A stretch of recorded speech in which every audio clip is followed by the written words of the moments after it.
एक और प्रभु विष्णु अपनी योजना को सुदृढ़ कर रहे थे, तो दूसरी ओर मां पार्वती और उनके पुत्र के बीच स्नेह संबंध का सूत्र और भी सुदृढ़ होता जा रहा था। आप सब मेरे पुत्र के जन्म के शुभ अवसर पर मेरी प्रसन्नता को साझा करने आए हैं। इसके लिए मैं आप सबको बहुत बहुत धन्यवाद कहती हूँ।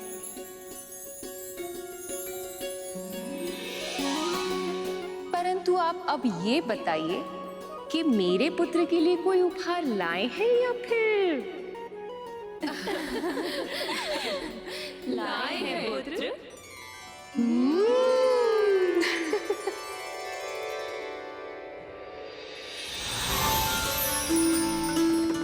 पुत्र, ये सारे वस्त्र आपके लिए हैं। इसमें से जो प्रिय लगे उसे चुन लो।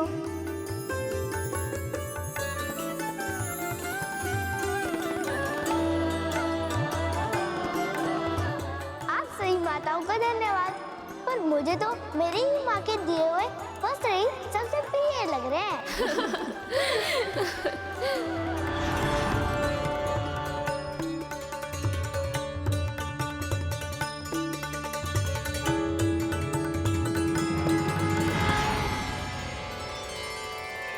फूलों का श्रृंगार रूप सज्जा के लिए आवश्यक होता है पुत्र। स्वयं चुनो, इनमें से कौन से पुष्प सबसे अधिक प्रिय हैं तुम्हें।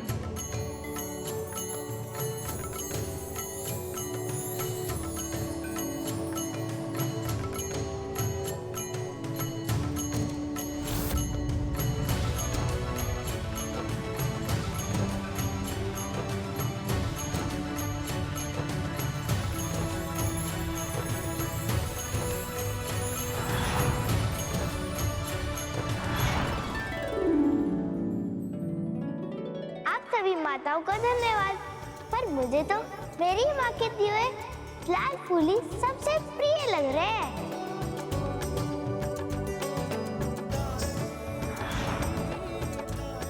सखियों, पुत्र को ज्ञात है कि सखी पार्वती क्या उपहार देने वाली है, और उस उपहार के सामने ये हमारा उपहार का चुनाव कभी नहीं करेगा।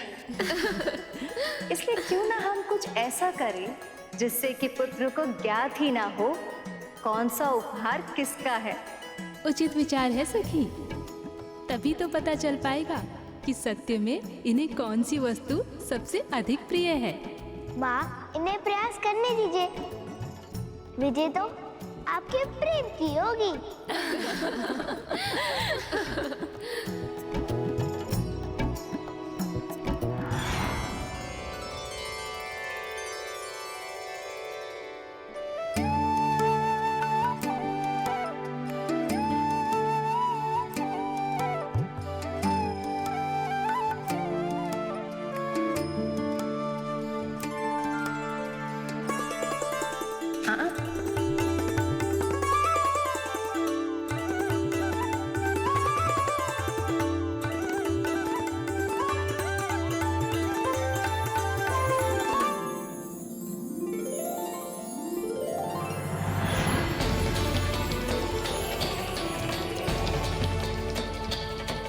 ये तो पकवान की सुगंध है।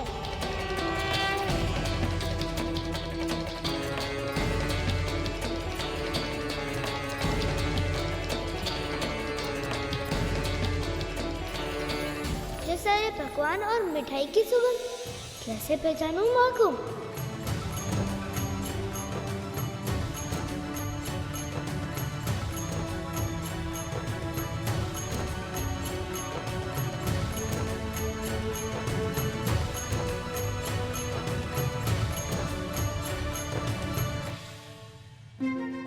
हलवा, गाजर का हलवा, पर मुझे तो मेरी माँ के हाथ के बने हुए ही चाहिए।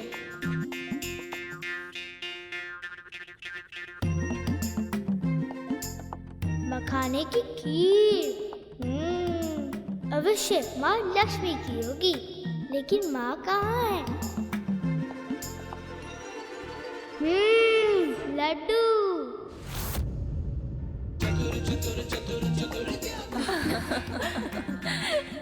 एक माँ और पुत्र का बंधन अनूठा होता है।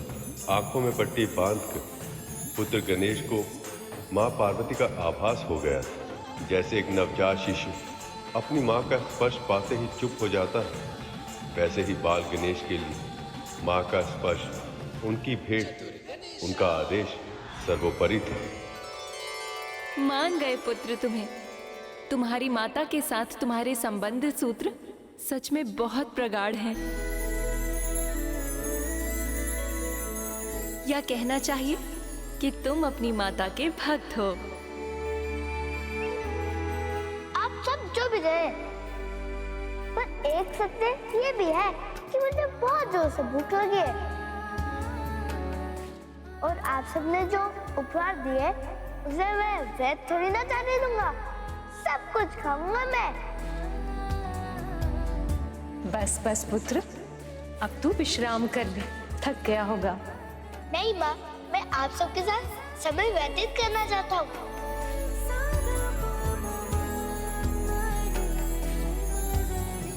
वो थक माँ गई हैं और विश्राम करने के लिए मुझे कह रही हैं। दर्शन देने के लिए आप सभी का बहुत बहुत धन्यवाद। पर अब मेरी माँ को विश्राम करने की आवश्यकता है।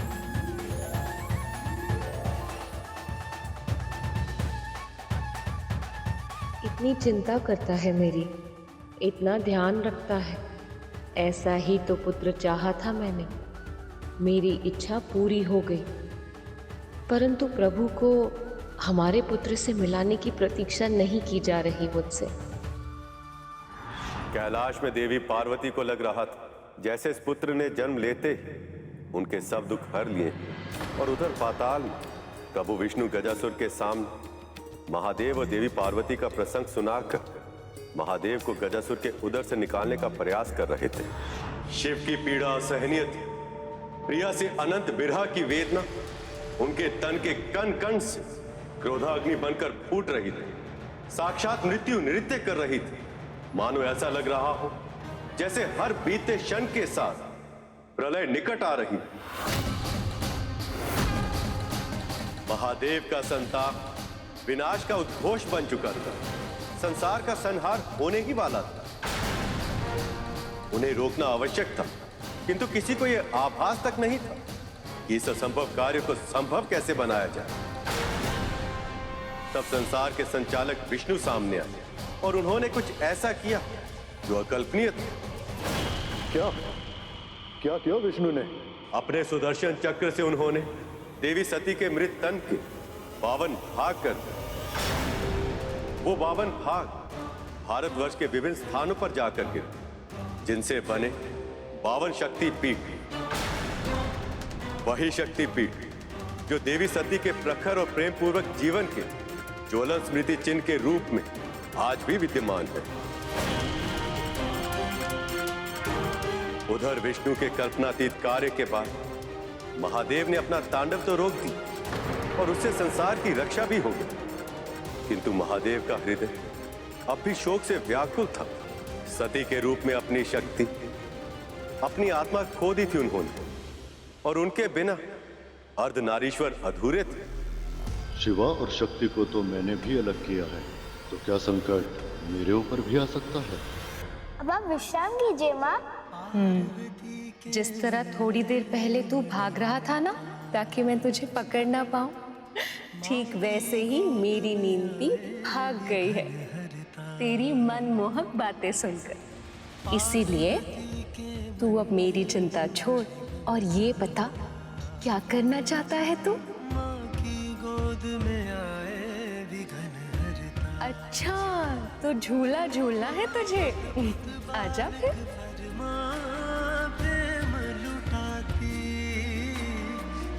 आप बैठिए माँ। अरे अरे पुत्र तो तू है, झूला तो मुझे झूलाना चाहिए, तुझे बिठाकर, नहीं तो तू थक जाएगा ना। आपकी सेवा करके मैं थक जाऊं, ऐसा कभी भी नहीं होगा। नारायण नारायण, आपका पुत्र तो बहुत ही विलक्षण है माँ। ये तो केवल आपके ही सुख के बारे में सोचता रहता है। प्रणाम देवर्षि। प्रणाम देवर्षि। आ गया। बहुत ही उचित समय पर आए हैं आप। आप शीघ्र ही इसे आशीर्वाद भी दे दीजिए। अवश्य माँ।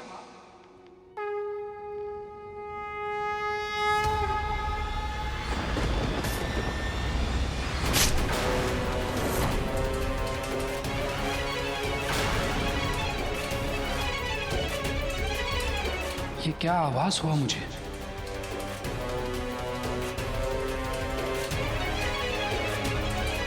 मुझे वरदान दीजिए कि मेरी मृत्यु केवल उसी के हाथों हो पाए जिसका जन्म केवल और केवल माता से हुआ हो, जिसके पिता ने स्वयं उसका शीश काट कर पुनः जोड़ा हो।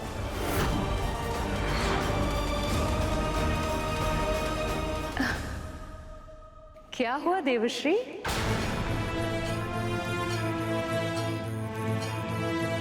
माँ को कैसे बताऊं कि मैं इनके पुत्र को दीर्घायु होने का आशीर्वाद क्यों नहीं दे सकता?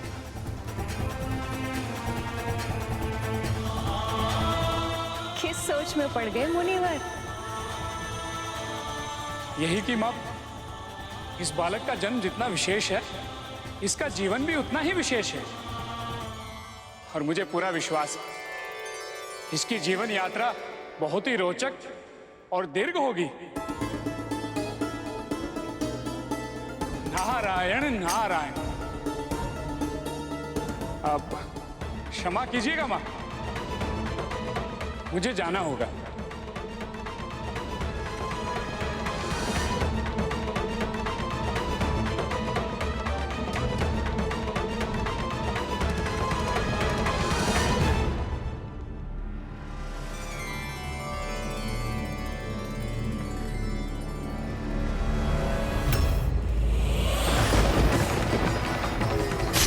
जो मैंने देखा क्या वो सच में घटित होगा? यदि ऐसा हुआ तो माँ की प्रतिक्रिया क्या होगी? ये क्या आभास हुआ मुझे? एक माँ से कैसे कहूँ कि उसके संतान की आयु अधिक नहीं है? अगर ऐसा हुआ तो माँ शक्ति ये वियोग नहीं सह पाएगी। इसके परिणामों की चर्चा किसके साथ करूं? प्रभु नारायण भी अभी अपने लोक में नहीं है। देव ऋषि नारद की यह चिंता उचित थी, क्योंकि उन्हें यह आभास था कि गजमुखासुर की मृत्यु की पहली शर्त केवल यही बालक पूरी कर सकता था, क्योंकि उसका जन्म केवल मां से हुआ था। किंतु उसकी मृत्यु की दूसरी शर्त को पूरा कर पाना अभी संभव नहीं था, क्योंकि उनका सिर हाथी का नहीं था, और जब तक महादेव गजासुर के उदर में थे ऐसा हो पाना भी संभव नहीं था। आपके कहने का अर्थ यह है गुरुदेव, यदि महादेव गजासुर के उदर में रहते तो संसार संकट में आ जाता, और यदि बाहर आ जाते तो उनके पुत्र के प्राण संकट में पड़ जाते। फिर क्या हुआ गुरुदेव? मां पार्वती अपने पुत्र पर आने वाले संकट से अनभिज्ञ थी। वहां प्रभु विष्णु महादेव को मुक्त कराने का कठिन प्रयास कर रहे थे। जैसे विक्षिप्त हो गए ऐसे अपनी प्रिया की स्मृति में खोकर जोगी बनकर वन वन भटकने लगे। उनके कष्टों की अधिकता देवगणों के मन में शूल बनकर चुभ रही थी। वो जानते थे कि संसार को भोलेनाथ अब तभी मिल सकते हैं जब भोलेनाथ को एक बार फिर से प्रेम मिल जाए। ऐसे में देवी सती का पुनर्जन्म हो देवी पार्वती के रूप में। ओम नमः शिवाय, ओम नमः शिवाय। पर प्रेम के मार्ग में अवरोध तो आते ही। महादेव और उनकी प्रिया को फिर से एक होने में कई वर्ष लगने वाले थे, क्योंकि अपने संताप से भीतर ही भीतर जलते शिव शांति की खोज में तपस्या में लीन हो गए थे। ऐसे में पार्वती ने अपने स्वामी को प्राप्त करने के लिए तपस्या करने का निश्चय किया, पर उनकी मां मैनावती ये नहीं चाहती थी कि उनकी सुकोमल पुत्री इतना भीषण तप करे। पार्वती ने तपस्या में पहले भोजन छोड़ा और केवल पतियों पर निर्वाह करने का निश्चय किया, और बाद में उन्हें भी छोड़ दी। और इसी के कारण उन्हें उनका दूसरा नाम मिला, अपर्णा, अर्थात वो जो पर्ण या पतियों का भी सेवन न करे। किंतु इतनी भीषण साधना करने के बाद भी वो महादेव का ध्यान तोड़कर उनके हृदय तक नहीं पहुंच पाए। देवों के देव महादेव और मां पार्वती सचमुच प्रेम का आदर्श स्वरूप है। एक दूसरे के साथ देने के लिए, एक दूसरे के साथ रहने के लिए इन दोनों ने कितना कुछ सहा है। और जब जब ये एक दूसरे से दूर रहते हैं, इस संसार पर बहुत बड़ी विपदा आ जाती है। तुमने सही कहा गरुड़। उस समय भी महादेव और मां पार्वती दोनों फिर से एक दूसरे से दूर थे। उन दोनों को ही आभास नहीं था कि कितना बड़ा संकट उनके पुत्र की ओर बढ़ रहा है।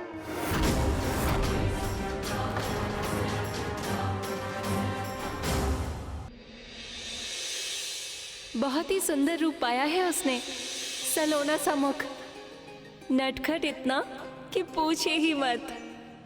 उसके हृदय में अपनी माँ के लिए इतना सम्मान, इतना प्रेम, इतनी भक्ति कि संसार की कोई भी माँ उस पर बलिहारी जाए। मैं सच कह रही हूँ स्वामी, उसे एक बार देखते ही कोई भी व्यक्ति अपनी सारी चिंताएं भूल जाए। इतना मनमोहक है वो पार्वती नंदन। बस कीजिए देवी, और मत बताइए उस बालक के बारे में। आपके वर्णन मात्र से ही उस बालक को देखने की इच्छा हमारे मन में और प्रबल होती जा रही है।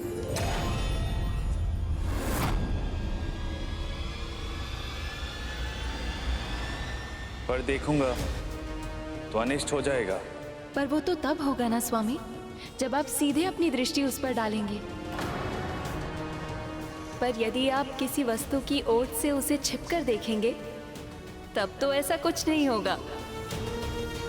परंतु देवी, कई शताब्दियों के बाद ऐसा बालक जन्म लेता है स्वामी। उसके दर्शन करके ही मेरे चित्त को बहुत सुख मिला। और केवल सुख ही नहीं, सत्य तो ये है कि मैंने उसे देखते ही मेरे भीतर ममता का अनुभव किया।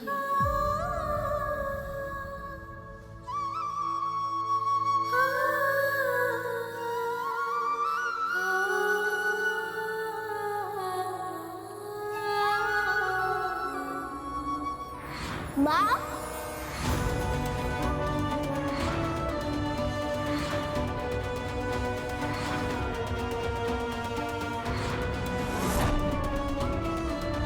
क्या वो बालक सच में इतना गुणवान है? अब तो उनके समक्ष जाकर उसे देखना ही होगा मुझे। शनिदेव के बारे में विख्यात है कि वो सदैव अपनी भावनाओं और कर्मों पर नियंत्रण रखते हैं, अपने कर्मों के परिणामों के प्रति सदैव सचेत रहते हैं, क्योंकि संसार के सभी प्राणियों को उनके कर्मों के अनुरूप दंड देना उनका उत्तरदायित्व है। पर इस बालक के बारे में जानकर वो भी स्वयं को रोक नहीं पाए। किंतु जिस शनि की दृष्टि से सारा संसार बचता है, वह स्वयं बाल गणेश की एक झलक के लिए कैलाश की ओर बढ़ रहे। किंतु नारद अभी भी गणेश को देखकर भविष्य की चिंता में थे। वो दृश्य विधाता की किसी बड़ी योजना का भाग है या फिर अनिष्ट का संकेत?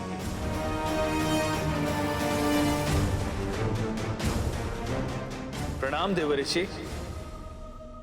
प्रणाम शनिदेव। आप कैलाश से आ रहे हैं ना? क्या माँ पार्वती का पुत्र सच में बहुत विशेष है? वो संसार के सभी बालकों के गुणों को अपनी कल्पनाओं के सांचे में ढालकर उसका सृजन किया है माँ ने। वो मनमोहक है, सम्मोहक है, मधुर वाणी, विशाल आंखें, लंबी लंबी भुजाएं और उत्तम विचारों की मूर्ति है वो।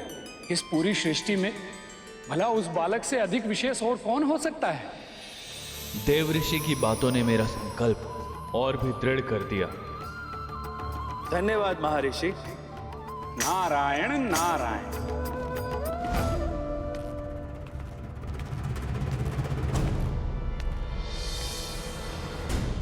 शनिदेव कहीं उस बालक से भेंट करने तो नहीं जा रहे?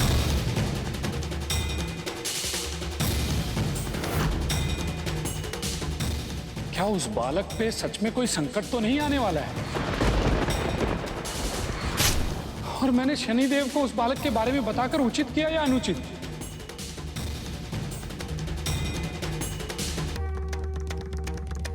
नारायण नारायण। मुझे ये आभास क्यों हो रहा है कि समय का चक्र बहुत तीव्र गति से घूम रहा है और बहुत सारी घटनाएं एक साथ अनेक स्थानों पर आकार ले रही हैं। ये स्थिति कोई सामान्य स्थिति नहीं हो सकती। निश्चित ही कुछ बहुत बड़ा होने वाला है। पर क्या